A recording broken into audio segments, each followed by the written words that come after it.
Fala pessoal do primeiro ano, beleza? Mais uma videoaula de geografia. Hoje estou com a camisa do Uruguai. Como eu normalmente não vou dar aula com camisa de futebol, então eu vou aproveitar os vídeos e botar a camisa de futebol. Vocês verem, eu adoro colecionar camisa de futebol, então cada dia eu vou aparecer com uma. Hoje é do Seleção do Uruguai, antiga já. Bom, seguinte, o vídeo, eu fiz já uma videoaula com a apresentação do PowerPoint.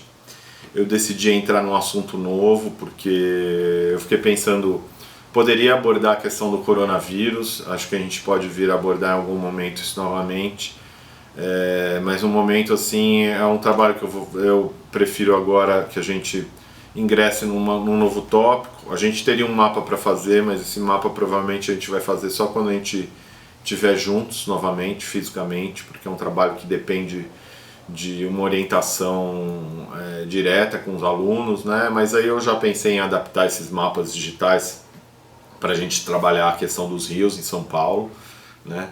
Então eu resolvi começar assunto novo, primeiro porque está na hora de começar a trabalhar com isso. A gente vai ter um estudo no meio em que o domínio dos conhecimentos da natureza são fundamentais, e aí é melhor a gente já começar.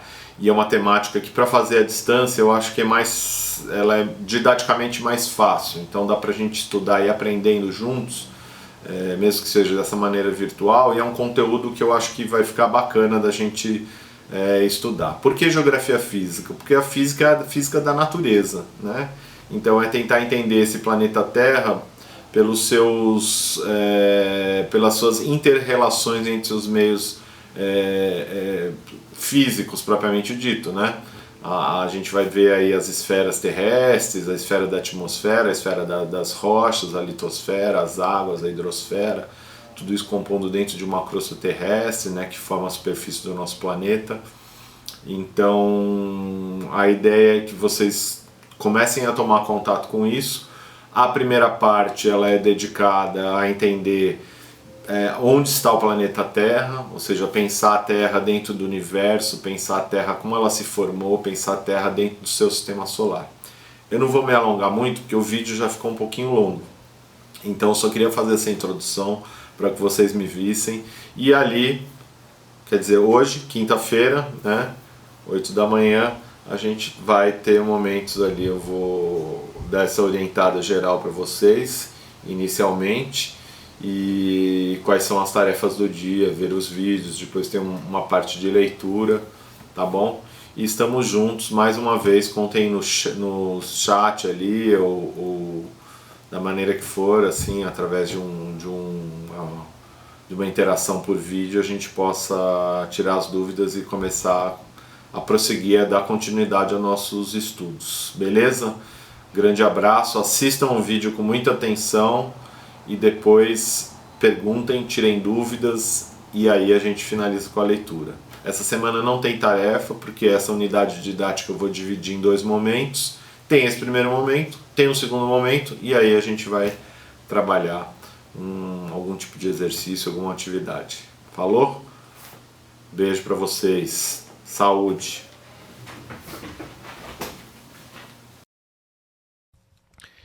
Então, pessoal, vou fazer esse PowerPoint aí narrado para vocês, como se fosse uma aula, uma apresentação propriamente dita.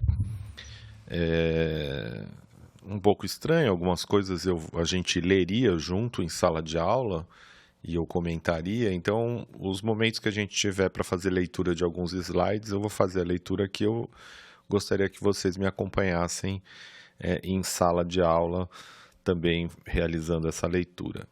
Beleza?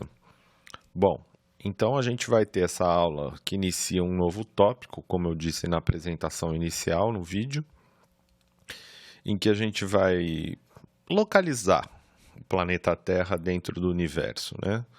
Então a gente já trabalha aqui uma noção, embora a astronomia seja propriamente uma ciência mais conectada com a física, e eu acredito que algumas coisas que eu vou falar aqui são mais superficiais. O Alex vai ter condição, se ele estiver trabalhando esses assuntos com vocês, tal, de aprofundar essa temática, né? Ou seja, o objetivo da gente trabalhar a ideia de universo sistema solar é bastante geográfica, no sentido de situar a Terra dentro desse espaço-tempo, vamos dizer assim, que a gente vai chamar de universo. Dentro desse universo, né, trabalhando assim a noção de escala mesmo geográfica, nós vamos ter uma galáxia, né, que vai se definir como um conjunto de planetas, estrelas, planetas no caso, né, para a gente trabalhar com unidades de medida. Essa galáxia é a Via Láctea, né, no caso aí especificamente a galáxia que contém o sistema solar, que por sua vez é o sistema que dá, né, origem, né, orbital ao planeta Terra aí, que coloca o planeta Terra dentro da sua órbita, né?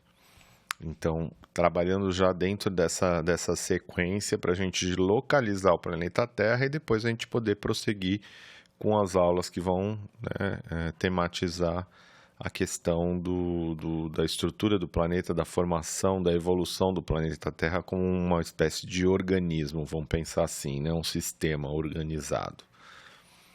Então a gente primeiro trabalha com essa imagem do telescópio Hubble, famoso telescópio Hubble. Eu não lembro, mas tem um novo telescópio norte-americano também no espaço, fazendo estudos, né, de movimentos de astros, tentando entender matéria escura, buracos negros, né? Então a ciência da astronomia ela é uma ciência extremamente avançada, abstrata e ainda cheia de mistérios para serem desvendados, né? E quando a gente pensa que todo o universo é trabalhado a partir de uma linguagem que é uma linguagem matemática, né? Aí fica tudo mais abstrato ainda. De qualquer forma, são linguagens que tentam responder questões que o homem se coloca desde os tempos, né? Pelo menos que a gente conhece assim de uma maneira um pouco mais organizada desde a Grécia Antiga, né? Então nós temos essa imagem aí do Hubble de alta definição, Ultra Deep Field, né? Que ele vai mostrar essa grande variedade de galáxias que nós temos aí. Ele vai dar destaque às chamadas galáxias avermelhadas, né? Que são galáxias bastante distantes, mas gigantescas, portanto possíveis de serem aí pelo menos observadas, e o comportamento mais interessante é ver a dinâmica que elas vão apresentar no curso do tempo. Isso a gente falou em tempo. Aí marquem aí, anotem, se vocês estiverem anotando a aula, por sinal uma coisa boa de vocês fazerem as anotações daquilo que eu vou falando para entender a lógica dessa explicação, não ficar só nas imagens e no PowerPoint em si.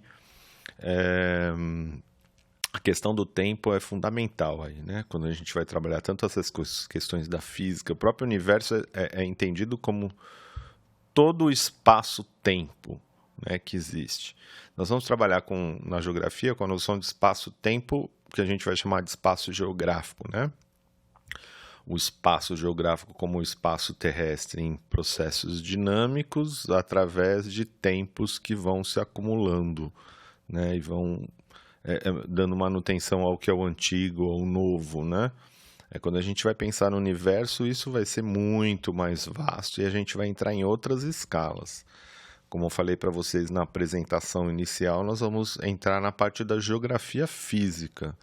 Então, a geografia física é aquela que vai tentar compreender os processos terrestres nesse tempo mais profundo, que a gente vai chamar de tempo geológico, ou seja, geo de terra, lógico, de ciência, de estudo, de lógica no sentido de ter uma sequência possível de ser raciocinada, pensada, sistematizada, né? Então, o tempo geológico é um tempo mais profundo. Se a gente for caracterizar aí, bom, os cientistas falam em termos de universo, cerca de 14 bilhões de anos. Eu não sei exatamente, não saberia precisar de que maneira, através de que cálculos matemáticos, já como a ciência ela é baseada muito em provas, as hipóteses a serem provadas, mas de qualquer maneira eles têm esse dado aí. Ninguém estava lá para ver o Big Bang, né? Até porque seria impossível, mas se estima o tempo do universo em torno de 13 alguma coisa, 14 bilhões, aproximadamente 14 bilhões de anos de existência. Nesse processo, o sistema solar teria cerca de 5, 4,6, no caso a Terra, 4,6 bilhões de anos, né? Então, a gente vai trabalhar com essa noção de tempo geológico partindo desses 4,6 bilhões de anos, que são divididos em eras, períodos, épocas, que é uma forma de você classificar a evolução do tempo para entender as coisas do planeta Terra. Tá? Como se deram as transformações, o surgimento da vida, as transformações geológicas das rochas, né? É nessa área agora que a gente vai começar a entrar. Então, isso seria uma introdução para que a gente começasse a mudar essa lente, né? A Lilian deve ter trabalhado com vocês uma noção de tempo histórico, né? O tempo histórico, classicamente, aí, eu não sei dizer com as correntes da história, né? Às vezes a gente tem aí divergências do que se pensa, mas mais ou menos ali eles colocam em torno de 10 mil anos para cá como tempo histórico, né? Não é só na música do Raul Seixas, não, que tem há 10 mil anos atrás, mas é uma referência importante, essa ideia de 10 mil anos atrás. Inclusive, o que eles consideram com o chamado Holoceno. O Holoceno seria a última época do período quaternário que está na Era Cenozoica. Eu vou repetir isso depois, tá? Para vocês não ficarem maluquinhos. O tempo atual ele está na Era Cenozoica, certo? Dentro da Era Cenozoica nós estamos num período quaternário, por sua vez no Holoceno. O Holoceno ele exatamente começaria a partir de mais ou menos 11 mil anos para cá. Coincide então um pouco com o que a gente chama de tempo histórico. Mas o que marca o Holoceno seria o último período de glaciação, né? De grande glaciação terrestre, essa transição. Não é exatamente, ele coincide, mas não é exatamente marcado pelo homem, digamos, sedentário, que seria aquele que vai passar a se organizar de 10 mil, 8 mil, né? Mas isso varia de povo para povo, aí a gente vai entrar em detalhes muito grandes. Bom, fiquei um pouco longe, devaneei aqui, nós estamos, então, voltando aqui para a imagem do universo, a gente vai para uma imagem, outra imagem do Hubble, que mostra aí uma nebulosa, né? Quer dizer, tem várias estrelas, galáxias, e a nebulosa meio que englobando tudo. As nebulosas são chamadas também de berços de estrelas, né? São nuvens de poeira cósmica, gases que podem criar, né, novos astros, que criam novos astros, galáxias aí dentro do universo. Seguindo, a gente tem um texto para ler juntos, tá? Fala um pouquinho do Big Bang, já começa a dar algumas noções de dimensão, que é assim, a temática de introdução é essa, a ideia de tempo profundo, espaço profundo ou espaço infinito, embora os cientistas vão dar números aí que aparentam uma ideia de tamanho fixo, mas o universo ele continua em expansão. Então vamos lá, lendo todo mundo junto. O universo é tudo que existe fisicamente, a soma do espaço e do tempo e as mais variadas formas de matéria, como planetas, estrelas, galáxias e os componentes do espaço intergaláctico. O universo observável, fiz questão de botar em negrito aí, tem de raio cerca de 46 bilhões de anos-luz. Nós vamos falar isso depois, mas 46 bilhões de anos-luz seriam mais ou menos esse tempo viajando a 300 mil quilômetros por segundo. Portanto, uma coisa difícil de visualizar, né? Só o número ele já é demasiado, né? Mas depois, se vocês quiserem fazer as contas, aí vai dar coisa à beça, né? Mas é basicamente 46 bilhões de anos, como se você pudesse sobreviver esse tempo todo. É mais do que a existência do próprio universo, em termos de tempo. Pensaram nisso já? E viajando a 300 mil quilômetros por segundo. Que 300 mil quilômetros por segundo é bom. Você fazer uma noção, você conseguiria dar mais ou menos 7 voltas e meia em torno da Terra em apenas um segundo. Tá? O raio da Terra é mais ou menos 40 mil quilômetros, né? O raio não, a circunferência, desculpem. A circunferência da Terra é de 40 mil quilômetros e, então, se você conseguiria dar 7 voltas e meia na linha do Equador, que é onde essa circunferência mede mais ou menos isso, né? Então, é uma velocidade indescritível, praticamente. A teoria do Big Bang é o modelo cosmológico mais aceito. Vocês já ouviram falar do Big Bang, né? Que descreve como o universo evoluiu desde os primeiros 10 a menos 44 segundos. Isso seria um zero, zero, praticamente. Porque o Big Bang ele é uma teoria que ela está ligada a partir do momento que o universo passa a expandir-se. 10 a menos 4 seria 0,4301, tá? É mais ou menos esse o número até hoje. Observações de supernovas têm mostrado que o universo está se expandindo a uma velocidade acelerada. Supernovas, para quem não sabe, é a explosão de uma estrela, né? Então, quando a estrela chega ao seu fim, muitas vezes da explosão de uma estrela surgem outros astros, como inclusive a hipótese mais aceita para o surgimento do sistema solar, que ele se originou de uma pequena nebulosa que foi de origem de explosões estelares. Os valores anteriores para o número de galáxias no universo giravam em aproximadamente 100 bilhões de galáxias. Imagina só o tamanho de uma galáxia, né? Mas em outubro de 2016, dados reunidos em 2 décadas de imagens colhidas pelo Hubble mostraram que o número de galáxias gira em torno de 20 vezes mais, saltando para 2 trilhões de galáxias. É muita coisa, é muita matéria, é muito espaço, é muito tempo, né? Os espaços vazios do universo podem estar repletos de matéria escura, de natureza ainda desconhecida. De acordo com o modelo científico vigente, conhecido como o Big Bang, o universo surgiu de um único ponto ou singularidade onde toda a matéria e energia do universo observável encontrava-se concentrada numa fase densa extremamente quente chamada de Era de Planck, ou de Max Planck, que é o cientista que vai dar nome a isso. Tá? Então, essa ideia um pouco abstrata de que tudo que forma hoje as coisas se concentrava num único ponto. Tá? Melhor pensar que ele está em expansão do que pensar que ele está num único ponto, que é até mais difícil ainda da gente conseguir pensar nisso tudo.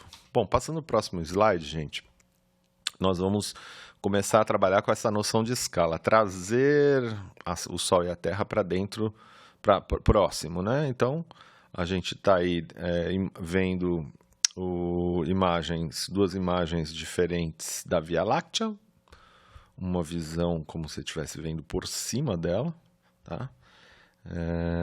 E a gente vê que a gente está meio que próximo à periferia da Via Láctea, né? E na imagem abaixo aqui, ó, onde eu aponto com o mouse, eu não sei se o meu captura de tela pega o mouse, mas nós temos aqui o nosso sistema solar aqui nesse canto da Via Láctea. É tão maluco que a gente vê a Via Láctea daqui da Terra e, ao mesmo tempo, estamos contindo, ou seja, a Via Láctea não está fora. O que nós estamos vendo é parte daquilo que nós estamos dentro, né, da galáxia que a gente faz parte. Já olhando para o sistema solar, então vejam como a gente está, né, reduzindo, ou seja, vindo do espaço profundo para chegar no sistema solar. E aí começa tudo ficar mais próximo da gente, né? O Sol fora de escala, importante esse desenho, o Sol, o sistema solar não está em escala, é apenas uma representação das suas órbitas. A gente faria aí de ponta a ponta o sistema solar em 11 horas-luz, ou seja, grandinho, 11 horas viajando à velocidade da luz, contido por 4 planetas rochosos, que são os planetas considerados menores, mais próximos do Sol, né? Que seriam exatamente Mercúrio, Vênus, Terra e Marte. A partir do próximo planeta, passando aí o cinturão dos asteroides, a gente começa a ter os grandes planetas, os planetas gigantes ou planetas gasosos, Júpiter, Saturno, Urano, Netuno, né? E aí Plutão, fala aí Plutão. Plutão hoje é considerado um planeta não, até porque ele tem uma órbita meio esquisita, meio estranha e sofre influência de Netuno, né, na sua órbita, ou seja, Netuno vai influenciar ele magneticamente, então eles começaram a classificar Plutão como um planeta não, que vai divergir um pouquinho do comportamento desses outros planetas que estão na órbita do Sol, tá? E existem outros, eu não sei decor de cabeça, procurem saber os outros, Ceres, tem uns nomes, esses planetas que estão aí na área mais periférica do sistema solar. Para ter ideia de dimensão, o Sol corresponde a 99,85% da massa total do sistema solar, gente. Então, o Sol é tudo, praticamente. Resta-nos apenas 0,15%, isso incluindo Júpiter e Saturno, que são planetas gigantescos, né? Pertinho da Terra. Então, a massa desses planetas, de fato, ela é quase desprezível frente à massa solar, né? É por isso que a gente está vivendo sobre a órbita do Sol, certo? Muito bem. Na parte que segue do texto desse slide, falar um pouquinho sobre as hipóteses de formação desse sistema solar. E eu botei algumas curiosidades, na verdade. Então, a gente tem aí a ideia da formação do nosso sistema solar a partir de nuvens de poeira e gases, né? E que essas poeiras e gases elas vão se fundindo. No vídeo que eu vou colocar, O Poder do Planeta, que é um da BBC, infelizmente, essa série antes no YouTube ela estava todinha. Aí eu não sei porque questões de direitos autorais, ela é tão antiga e boa, mas eu tenho a versão inteira. Eu ia passar para vocês na sala de aula e eu acho que eu não consigo subir por questão de direitos autorais. Eu vou ver o que eu consigo fazer. De qualquer forma, eu vou recomendar que vocês assistam pelo menos a primeira parte. Acho que são só 10 minutos. É uma pena, eu queria que vocês vissem pelo menos os 20 primeiros minutos. Que eles simulam graficamente a formação do planeta Terra. Então é um negócio assim que dá para a gente visualizar isso que é teórico através dessa animação, tá? Bom, eu trouxe aí como curiosidade essa coisa de, existe vida em outro planeta? Sempre é uma questão que a gente coloca.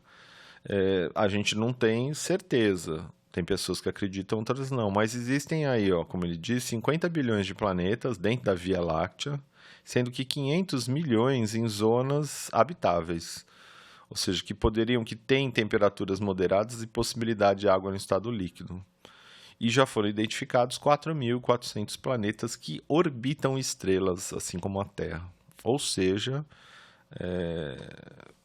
pegando aí pelos números, né, a probabilidade de que possa existir formas de vida, talvez próximas àquelas nossas que nos condicionam, né, aqui como humanos, os seres vivos da biosfera, os animais também, é muito provável, né?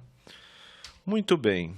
Dimensões e distâncias. Isso depois vocês dão uma lida, mas exatamente é para brincar com a ideia da velocidade da luz, né? Então peguei isso, não ficou muito bom o scanner, que era de um livro grosso, ele ficou meio torto, mas o importante é dar para ler, né? Então ele fala da velocidade da luz, que é 300 mil km por segundo, que seriam 9,5 trilhões de quilômetros por ano. Você poderia rodar, né? Essa é a incrível distância compreendida pelo termo ano-luz, usado como unidade de medida no vasto universo. Para efeito de comparação espacial, nossa luz está a uma distância média de 384.400 km da Terra, ou seja, 1,28 segundos em termos de velocidade da luz. Para os astronautas do programa Apollo, foi uma viagem espacial de 3 dias, ou seja, o que você pode fazer a velocidade da luz em 1,2 segundos, eles levaram 3 dias, ok? E aí ele vai trazer outros dados interessantes. Eu não sei se esse simulador do sistema solar funciona, mas vale a pena vocês acessarem aqui o endereço que ele coloca, o http://space.jpl.nasa.gov, beleza? Vamos para o próximo slide. Bom, aí vem o planeta Terra, maravilhoso, né? Lindo, né? Essa foto é tirada de satélite. De fato, o planeta Água, né? compreendido aí, depois a gente vai estudar um pouquinho a hidrosfera, mas 75% ocupado por água. Vocês veem as massas de ar muito claramente, neve enquanto existe ali no Polo Norte, e as áreas de superfície constituída pela litosfera, rocha. Isso é interessante falar, as pessoas falam crosta terrestre, né? Já anotem isso aí, ó. A gente tem as chamadas esferas, que eu coloco aqui do lado, tão fundamental, atmosfera, litosfera, hidrosfera, as águas, e a crosta terrestre. Bom, a crosta terrestre seria essa parte solidificada da Terra, né, que tem uma variação grande de profundidade, pode variar de 10 até 80 quilômetros de profundidade, tá? Aproximadamente. Os homens só conseguiram chegar, pelos dados que eu tenho, a 15 quilômetros de profundidade. Eu não sei se tem gente que foi mais fundo, então é uma coisa um pouco aproximada. E que cobre também o fundo dos oceanos. Então, quando a gente fala de crosta terrestre, nós estamos falando de toda a parte rochosa, que inclui a litosfera, ou seja, as terras emersas, estão fora da água, e a parte rochosa que forma o fundo oceânico. Tem montanha no fundo oceânico, né? Tem, por exemplo, a dorsal atlântica. Mais para frente eu vou falar com vocês, senão eu vou desviar o assunto aqui e aí o vídeo vai ficar muito longo. Mas é isso. Então a crosta terrestre seria toda a parte sólida do planeta, inclui fundos oceanos e terras emersas. E a gente usa a litosfera para falar mais dessa rocha que está aparente e descoberta, e a hidrosfera para a parte que é água e atmosfera, todo mundo sabe, gases, aquilo que permite a nossa respiração. Como mostra aqui o esquema, né, dessa junção entre átomo, litos e hidro, surge a possibilidade da chamada ecoesfera ou biosfera, tá? Ou seja, da onde brota a vida. A vida vai brotar exatamente dessa junção. E aí a gente já começa a pensar de uma maneira sistêmica, que a gente fala. Eu não gosto tanto do nome sistema, né? Mas é a maneira como atualmente os estudiosos da natureza, da geografia física e outros estudiosos da natureza terrestre vão trabalhar. Essa forma sistêmica seria como todos os elementos que constituem aí a chamada natureza interagem entre si, né?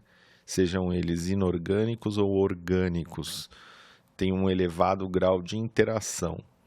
Então, a água, a atmosfera, a gente vai estudar o primeiro elemento que a gente vai estudar quando a gente entrar em rochas, quando a gente entrar em relevo, vocês vão perceber o quanto esse relevo ele vai sendo desenhado, ele vai sendo moldado por esses agentes da natureza, sejam agentes que vêm do interior, das forças internas da Terra, orogenéticos, como também os intemperismos, que seriam a ação do clima, né, da água, da neve, do vento sobre esse relevo. Então, tudo isso está encadeado, né? Quando a gente estudar a água, então, a gente vai perceber muito mais esse encadeamento que existe. Por isso que a gente tem que ter esse olhar mais amplo quando a gente fala de natureza e do planeta, ou esse olhar ecológico, né? Muito bem. Aí, para entender o planetinha aqui, né, esse belo planeta, e a interação entre essas diferentes esferas, a gente começa pensando que o planeta é produto de uma evolução, certo? De mutações. A gente está falando aí do vírus, né? Para fazer uma relação com esses micro seres, né? Seres microscópicos, essas vidas unicelulares ou de poucas células, aí elas têm um poder de mutação muito grande, exatamente porque eles têm uma velocidade de reprodução. Então, aquilo que a gente leva uma vida de 80 anos, que passa para os nossos descendentes, né? Esses micro-organismos, vírus, bactérias, eles têm uma velocidade de reprodução enorme, então eles vão mutando, vão se transformando de maneira extremamente acelerada, né? Por isso que eles são tão resistentes a essa coisa. Eles vão fazendo aquele processo de adaptação ao meio, né? De uma forma muito veloz. E nós levamos mais, né? Cada ser vai ter o seu tempo de mutação. Então, o que nós temos aqui é a espiral do tempo. Vocês têm bem lá no centro da espiral do tempo a formação da Terra. Todo o período que antecede o aparecimento da vida. E na medida que vão aparecendo seres unicelulares, né, algas azuis esverdeadas, que vão ser responsáveis pela produção do oxigênio, vão realizar fotossíntese, que começa no mar, depois vem as algas e matéria eu não sei o quanto a Joana vai entrar nisso, mas ela pode dar informações com maior grau de profundidade, já que é um pouco mais a área do biólogo, né? Nos interessa aqui entender esse produto para entender esse cara aqui que é o homem. A geografia é uma ciência humana que vai se apropriar de conhecimentos da geografia, na geografia física da natureza, para entender um pouco melhor a natureza com a qual nós interagimos. Lembra qual que é o objeto da geografia? A relação homem-meio. Quem é este meio? Hoje a gente vai falar que o meio é a cidade, né? Mas o meio é a natureza, e a cidade, como eu falei para vocês, é uma segunda natureza, é uma natureza transformada. Nada que se existe na cidade não veio da natureza.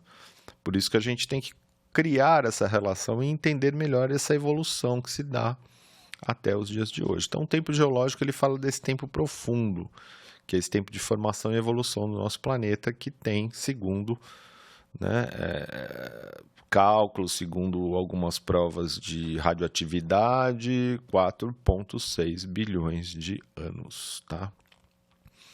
E aí nós temos as eras geológicas, como eu falei para vocês, a gente se encontra na era Cenozoica, tá? No período Quaternário, época Holoceno.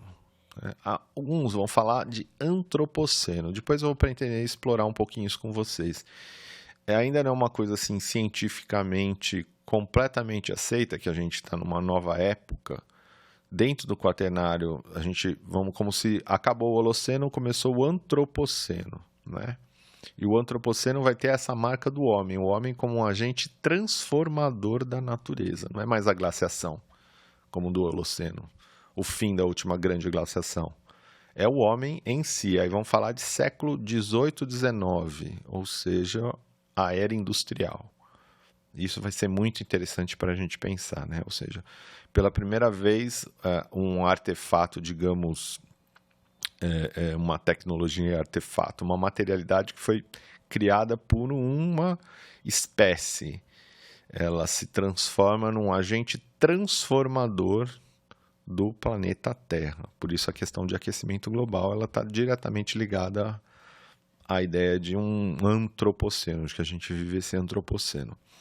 Mas a gente discute isso mais para frente, cientificamente, pegando lá a tabela tradicional das eras geológicas, a gente estaria na era Cenozoica, período Quaternário Holoceno, que iniciou-se, como eu coloco aí, há 11 mil anos atrás. Bom, a gente tem uma outra maneira de ver. Eles usam no livro, que por sinal eu vou mandar vocês lerem um capítulozinho aí, eles usam espécie de relógio, né? Relógio do tempo geológico. Então, num relógio do tempo geológico, você tem aqui, ó, eles colocam dessa maneira circular para marcar o fim, né? A proximidade, né? Como se a gente estivesse assim no período de um dia, né? Começando aqui a Terra a 0 hora, a percepção de que esse período cenozoico que marca a presença humana, ele vai se dar nos últimos momentos do dia, né?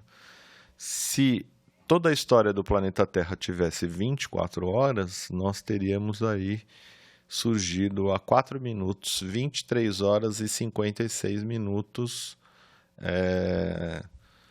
do tempo de um dia, né? E tive um probleminha, interferências externas, né? Se a gente tá gravando num estúdio de gravação, começam a chamar aqui, aparece o cara da Vivo do nada aqui. Muito bem, gente. Então o que eu estava falando é isso, ó, a maneira de apresentar a escala do tempo geológico assim, ó, nessa circularidade, é exatamente para que vocês tenham dimensões de acontecimentos e perceber como tudo que a gente tem referência mais forte, que são seres vivos, o planeta Terra, os dinossauros, o próprio homem, os grandes mamíferos, eles vêm aí num tempo muito próximo, né? Tudo que ocorreu antes ocorria com formas de vida muito primitivas, e a gente tem períodos aqui, o Adiano, o Arqueano, seriam períodos onde a Terra ainda era bastante instável, ainda estava se constituindo em como crosta, os oceanos ainda em processo de formação, né? Até a gente ter um planeta propriamente dito e finalmente habitado por seres terrestres, vamos dizer assim, animais que começam a ocupar os continentes, né? Isso vai se dar mesmo, assim, dos primeiros animais terrestres a partir de 400, 300 e poucos milhões de anos atrás, tá? Só para você ter uma ideia, os dinossauros habitaram o planeta durante cerca de 170 milhões de anos, né? Nós temos aí menos de 1 milhão de anos de existência, portanto, o tempo de vida, de presença de algumas espécies no planeta é muito, muito, muito mais ampla do que a nossa. Agora, sem dúvida, para delegarem um termo como antropoceno ao período que nós estamos vivendo aí, ao próprio homem, como agente de mudança, isso é um indicador também da importância e da capacidade que a gente tem de alterar o planeta, certo? Bom, gente, eu queria nesse primeiro encontro, aqui uma outra mais ilustrativa, está em espanhol, mas dá para entender bem, esse processo de evolução. Aqui é o que ele chama de período Holoceno, e bota uma cidade, né, sei lá, Chicago, Nova York aqui, é o que muitos pensadores vêm tentando caracterizar que essa imagem aqui urbana, ela já é produto de uma nova idade, uma idade que eles vão chamar de antropoceno e não do Holoceno, ok? Bom, o que eu queria dizer nesse primeiro encontro, então fazendo uma revisão rápida, era situar o planeta Terra dentro do universo, trabalhar com essas noções de espaço e tempo, de dimensões, para perceber onde nós nos localizamos.